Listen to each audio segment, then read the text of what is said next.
Hey everyone, welcome back to Crypto Cash. Thank you so much again for joining me here. I hope you're having a phenomenal day. Let's take a look here at Solana, see what's going on. And holy cow, did we get that breakdown of that descending broadening wedge pattern. Keep in mind, the reason this broke down was nothing to do with this pattern. Patterns simply give us an understanding of where we're at in the overall sense of things, and the market here has been bearish, so bearish patterns match with the bearish sentiment on the macro. That's a simple way to understand it. So try not to think that you're Houdini if you saw a bear flag and it played out. There's a lot of other contributing factors that should be present when you see those. Anyways, having said that, let's take a quick look at Solana, see what's going on. We're going to look at liquidation data. Quick congrats to our committee members for our sweet Bitcoin short at 87,000. We claimed about 44% profit on the way down. I do wish I had shorted 130 yesterday. In fact, I was considering shorting the 135 range, but the price wicked up so quickly, I wasn't able to catch it, and it's just kind of the way that it goes. So don't cry over spilt milk. That's essentially the concept here, because there's plenty of it, right? So let's take a look at the back end liquidation data, and holy crap, look at this. This is total garbage, by the way, folks. Take a look at this. Price wicked up to destroy any late short or early short, however you look at it, from 130 to 135. All liquidation got swept. And instantly, within about 2 hours, every potential long in the last 7 days got absolutely destroyed. So not only did they destroy the longs, they absolutely capitalized and destroyed every single potential short play before that, minus those who used low leverage, of course, right? That's why I always recommend that.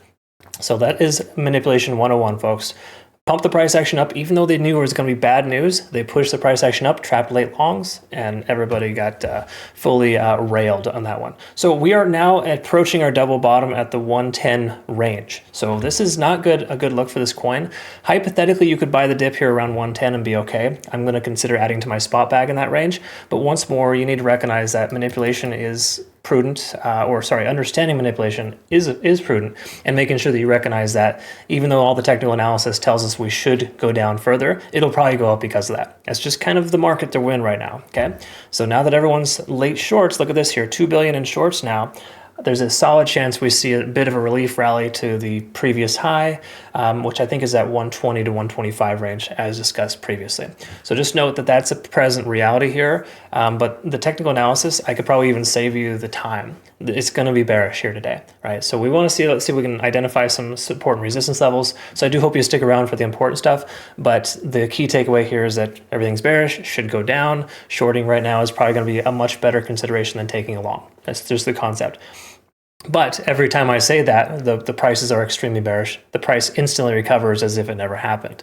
And what I mean by that, it instantly recovers to trap these late shorts. And then, of course, new longs come in. It's a whole thing. It's just ridiculous. But we can see here 118, a lot of folks were adding to their position here recently at 118. So that's probably the tentative top right now here for us. So the likelihood of exit liquidity at the 118 to 118 range, or just say 118 to 120, makes a lot of sense here. Okay, so folks are underwater here. So that's basically just the bottom end of this liquidation range that we can see here. Good news is there's a significant fair value gap between 120 and 129. So once more, that 120 to 130 range is potentially on the table there. But at this point here, it's a show. You can insert whatever word you want in front of that. It's terrible. Having said all that, macro perspective is still bearish. We're under the 20, under the 50-day SMA. There's absolutely nothing here that is positive. We're getting closer, however, to the 30 range. Once we hit 30, we start seeing overextensions, and the price action can and will potentially recover from there. But we have shifted officially for a MACD divergence. That kind of just reaffirms the fact that we've lost our support, which is pretty obvious here to me. Once again, 120 to 118, previous low, that should be our new high. So I think a better case scenario is the price coming up to 120, rejecting and coming back down lower, or secondary to that, we may see the point of control, 126, retested, and then back down. All of this works within this descending trend that we see right now here currently, okay? So that's just rough estimate. I'll clean up the chart. You'll see that nice, pretty chart on our Twitter, Telegram, and Discord that's available for you there. But between now and then, just recognize that these are more distinct probabilities than the other way around. So if you're going to take a long, cool, go ahead and do that. Just make sure you use either low leverage or you adjust your stop loss higher as you continue into profit, because there's no guarantees we're going to recover on this coin here instantly, and it's underperforming compared to a majority of other altcoins today. So it pretty much dumped hard. Having said all that, we do have potential of a double bottom. Once more, we can see this here. We're getting closer to 30 on the RSI. It's a common pivot point, bouncing point. However, money flow index is above the RSI. What that really reaffirms for us is that we don't have a ton of it's kind of upside down, if you will. You want the money flow index to be lower because then we see that significant buying pressure because money's flowed away from this coin. It basically implies people haven't finished selling yet. That's what it's telling us.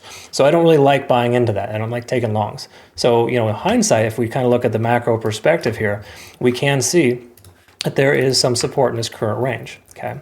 In other words, if you kind of zoom out, you can see previously 130, and we've had a few wicks down to the 110 range. But for the most part, this area right here, this guy right here, all that garbage there, we saw a lot of support for about 2 or 3 months in the 88 to 110 range. So we're entering a support range, not a super strong support range, but it is a support range nonetheless. Other than that, the 4-hour time frame is going to reflect a very similar scenario here. I kind of just summarized that already for you. And the hourly, there's no point even checking the hourly because it's just kind of, you're really just looking for, you're reaching for straws when you look at the hourly time frame in these type of divergences, because you're going to identify and probably see some shifts in momentum that may be occurring, but it means very little. So the question you got to ask yourself is, do you want to risk taking a long that has a lower profit margin? In other words, a lower risk to reward ratio, right? Or higher risk, lower reward, however you want to word it. Sorry, I'm kind of going backwards on that. But the key takeaway here is, is that something you want to try to trade into? Is that the kind of trade you like to take? Now, if you're the kind of person that posts on social media how awesome you are, when you take a trade and it's still open and you're consistently hitting refresh to get the best trade possible results, if that's the kind of trader you are, you should probably take a long right now. If you're the kind of trader that likes to wait for the right opportunities that may never happen, I would recommend waiting for 120 to 125 to consider a short at that area. That's my thought right now. Obviously, between now and then, a lot can change. It's probably not worthwhile, even if we get there, because we could be in a completely different state of the market. But that's the concept. Those are things I want to try to drive home for you, okay? Cool. So I didn't intend for this to be like a lecture session, but we need to recognize this because some people there was somebody yesterday that said, oh, this video aged well, but they didn't watch the entire video. They shortchanged themselves by saying, seeing and hearing what they wanted to hear from the video, right? If you can hear anything from me right now, it's to not take a long right now, even though it'll probably continue to recover based on simple, market manipulation. The margins are not good enough to want to take a long right now. Okay. Now, adding to your spot bag, different story. Maybe consider that. That's a different narrative altogether. But between now and then, check out my Twitter, Telegram, and Discord. Reference the playout chart I'm going to have cleaned up for you there.